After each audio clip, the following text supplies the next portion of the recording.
2015, I got diagnosed, and I had for at least 2 years just growing chronic shoulder pain, back pain, believing it was just kind of desk work. I didn't want to burden my family with this part, but it's when I needed the most help because I was so weak. I was so tired. But it took a lot of strength to then extract yourself from that situation and seek a second opinion from me. Yeah. What made you do that? Desperation. And I was like, I've got nothing to lose. I thought I was really kind of coming to that place that I wanted them both out. I wanted to go flat. You just had enough. I was done. But I think the biggest thing is the decrease in pain. And I feel like my body is taking this massive breath, like...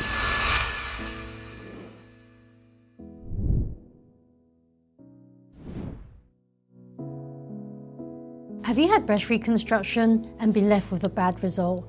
Or perhaps you got breast implants a while ago, maybe 20 years ago, and now they've gone hard. If so, you may benefit from a second opinion.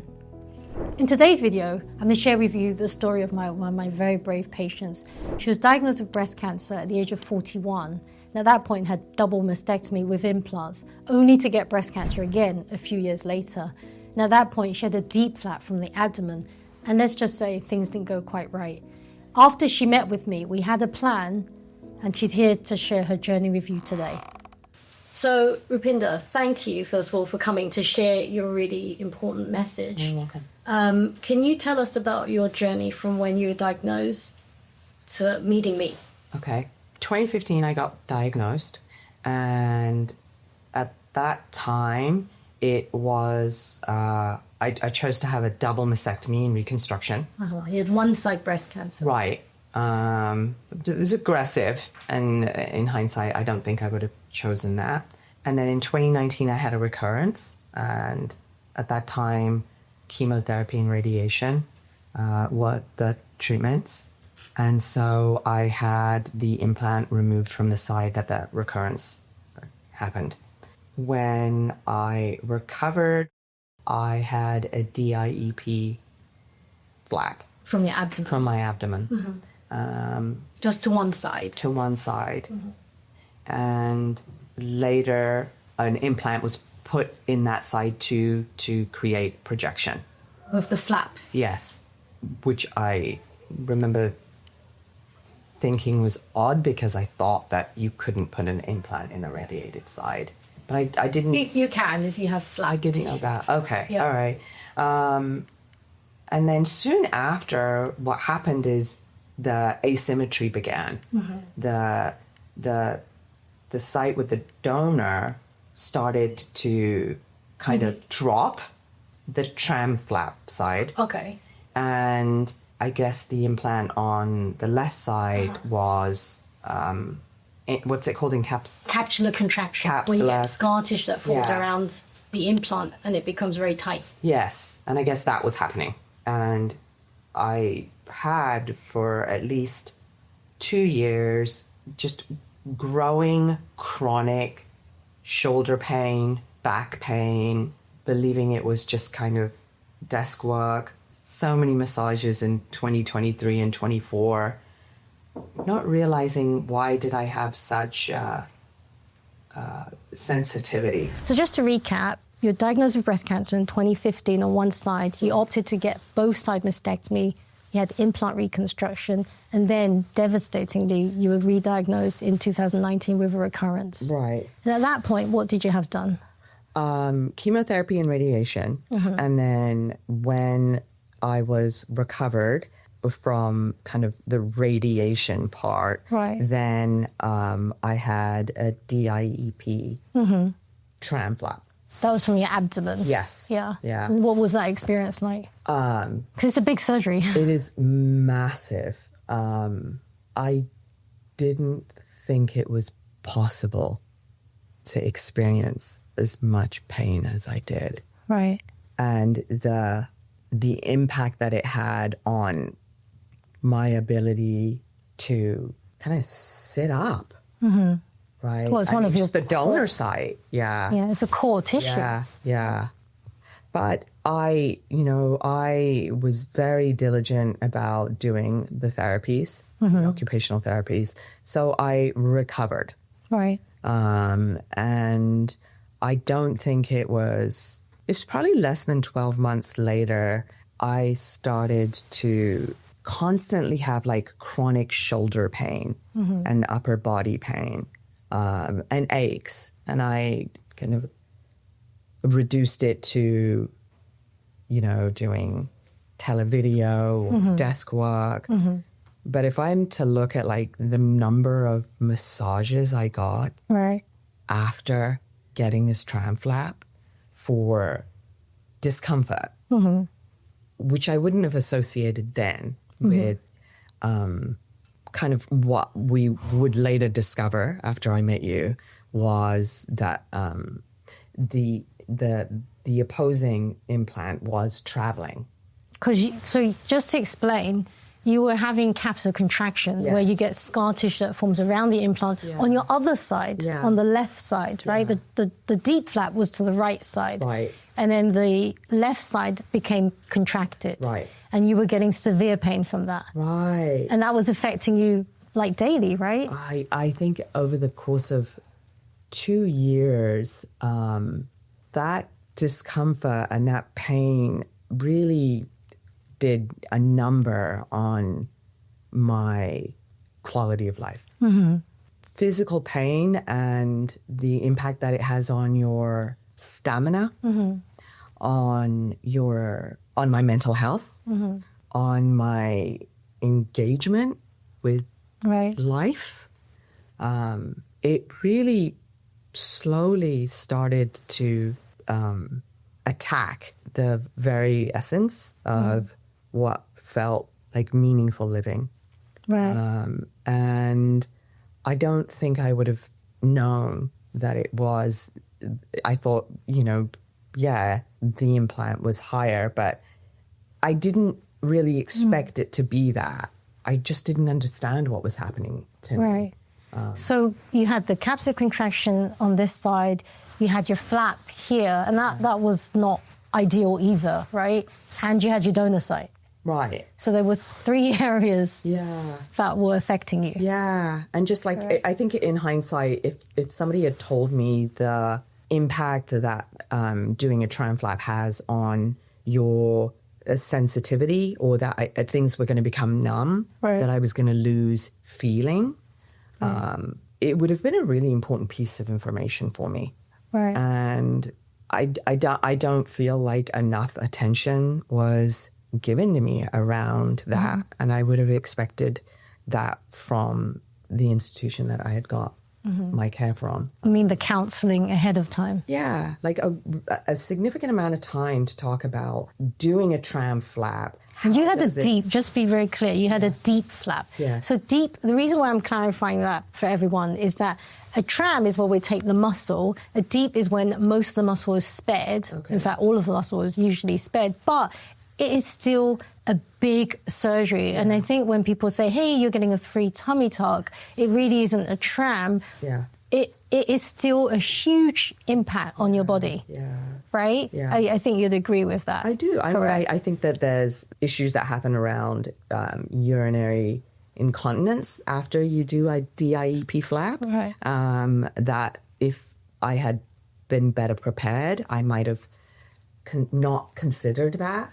And the other thing is you had an implant put in after, like a separate procedure, correct? Yeah. I thought that bigger? The radiated side, you would put an implant. That's why we were doing a DIEP flap.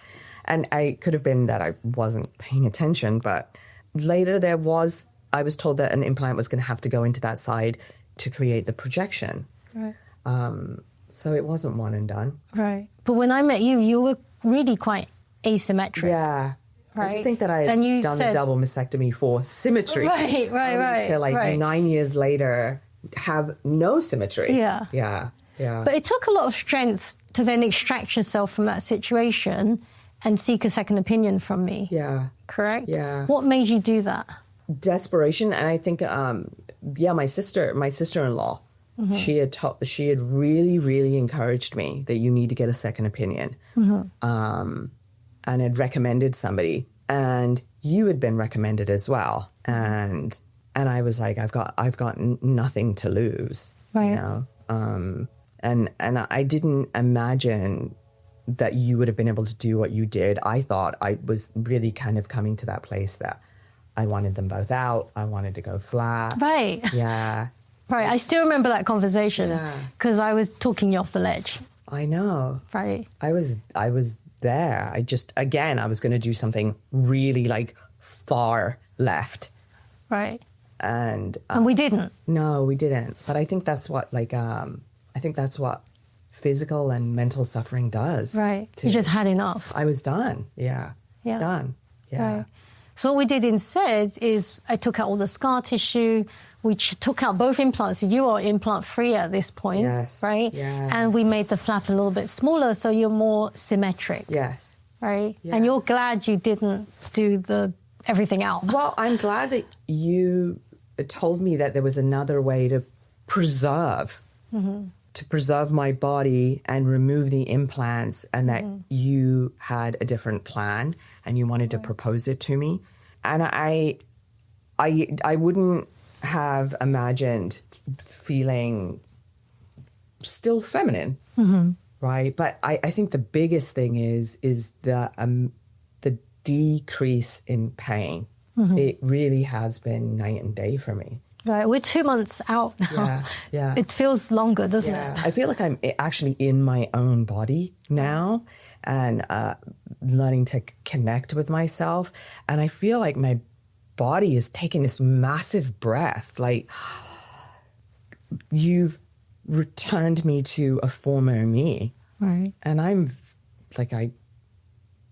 so grateful for that. Yeah, I'm so grateful for that. Well, I'm grateful for you for trusting me, because it took a lot of courage to switch course. Yeah. And do something about it. Yeah, and I think in my desperation, I was really so tunnel vision that I didn't really trust anybody. Right. So I think your wisdom, your expertise, and just the information and the pictures you showed me of other people, other women, right?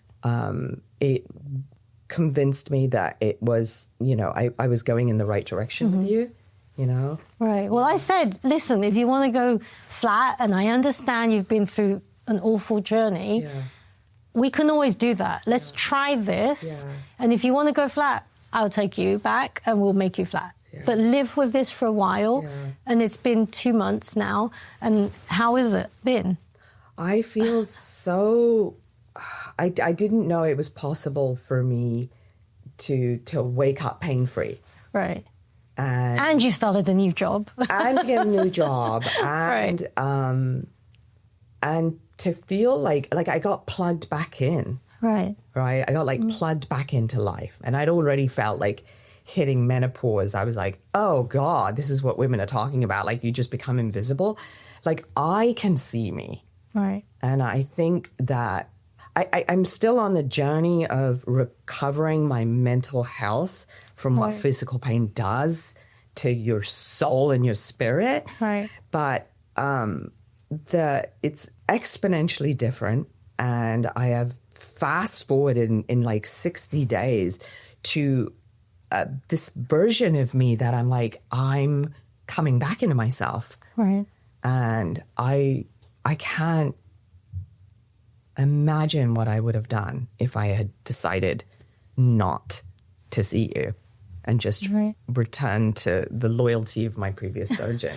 See, that's a really important... And can I share that, what you do for a living? Yeah. So you're a licensed social worker. You worked in hospitals. You're very familiar with the hospital space, right? And you're a therapist as well, right? So you have a lot of knowledge, a lot of familiarity, which some people will not have that. And yet it was very hard for you to make that decision to go see someone else. Right, and it took your sister-in-law to convince you to advocate for yourself. Right. Correct? Yeah. So what message do you have for people out there who are not happy with their reconstruction or their cosmetic breast surgery, and they're just nervous. They're scared. Number one, they're loyal to their plastic surgeon. And number two, they're not sure they want to embark on that journey again. Yeah. So if you could share what advice you would give to someone that was back in your shoes literally months ago. That at the end of the day, like, I have to be loyal to me first. Right. Put yourself first. Right. Yeah. And that, like, your quality of life matters. And I don't know, like, I don't know how to say this, but... It's hard, isn't it? It's hard. It is. It's like dig deep and prioritize what is most important to you. Not so much like that if this person did it, they're the ones that you have to stay with. I think I was in this awkward position because I had so much trust of the medical team, and I'd worked at the in the hospital right. I got care at for so long that the disloyalty felt like it would be personal because it was so close. Right. That was a hard situation because you were still working in that hospital, and then they're the people that you interact with. And the other thing that I think was really important is that you've been in other women's consultations, right, for breast cancer reconstruction. So you're not new to it. You're already familiar, and yet it was quite tricky, right? I think when you become the patient, there can be like several issues. One, that you think you know too much, right? And that you start to dictate what you want when you're not even the specialist in that area. Right. But two, that you don't ask the questions that you need to ask out of being respectful. Right. See, I always tell my patients, hey, if you have a best friend, a sister, a husband, boyfriend, bring them with you because you're not going to retain all the information. Right. And it's always, I call it another set of ears, right? It's always nice to have someone else to be like, who's on your side, and they're going to hear bits that you may not have heard because there's selective hearing, isn't there, when you go for a consultation? So did you bring anyone with you when you did those consults? Several times I did. I think it's because, like the actual breast cancer treatments were over. And I guess I didn't look at surgery as also a treatment and reconstruction as a treatment. Right. And I think that was, where I could have perhaps recognized that I needed the most support. Right. It's almost like I felt like I didn't want to burden anybody anymore. Right. Like they'd been there for... the critical parts. Yeah. And so it wasn't cosmetic. It was about quality of life for me. But I felt like I didn't want to burden my family with this part. But it's when I needed the most help because I was so weak. I was so tired. Right. Well, you've been through a lot. Yeah. Like an awful lot. Just cumulatively to at 9 years to be thinking about removing them. Right. I wouldn't have imagined that. Right. That I would have had to do another surgery. Right. So knowing what you know now, if you could go back in time, would you have done anything different? Well, no. I think it would have started with my medical team going over the pros and cons of doing a lumpectomy, the pros and cons of doing a double mastectomy, like really informing me. I needed to be informed.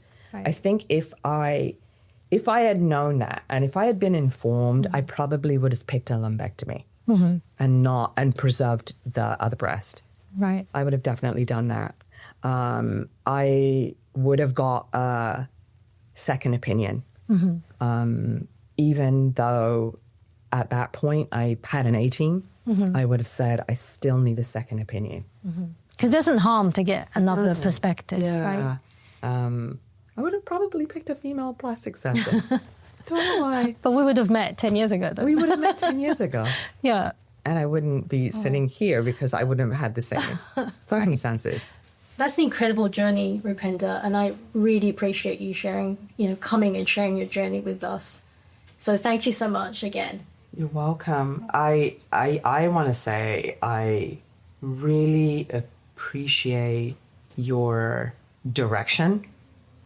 I had not ever had that experience before, where you had a plan, you had an alternate plan, you really relayed confidence to me, and I felt very much in good hands when I was with you. Thank you. And I think the way you did the reconstruction, removing the implants, and even letting me know that I can still preserve something, you'll still look and feel good, And feminine. was so important, because I had heard that to take the implants out, it was just going to be horrific. And I want to let any woman know that if they ever have breast cancer and they come to a place where they want to get their implants removed because of, whatever reason, whether it's pain, that it doesn't mean that you are going to have just some war-torn mess on your chest. I don't feel that way at all. I feel like I'm more in my body. You look beautiful, by the way. Thank you. Than I have ever been before. Yeah. Yeah. And I appreciate that. Well, thank you so much. You're welcome. I'm Dr. Wai-Yee Li. I'm a board-certified plastic surgeon specialising in breast reconstruction and complex breast revision. I'm originally from London. I now have my all-female solo practice, LA Breast and Body, here in Los Angeles. If you found Rupinder's story to be inspiring, please hit like and subscribe to my channel. In future, I'll be sharing more patient survivor stories and continuing breast reconstruction education, which is the theme of my channel. You deserve to be heard. You deserve to be comfortable and pain-free and feel great about the way you look. Check out our website on labreastandbody.com or give us a call.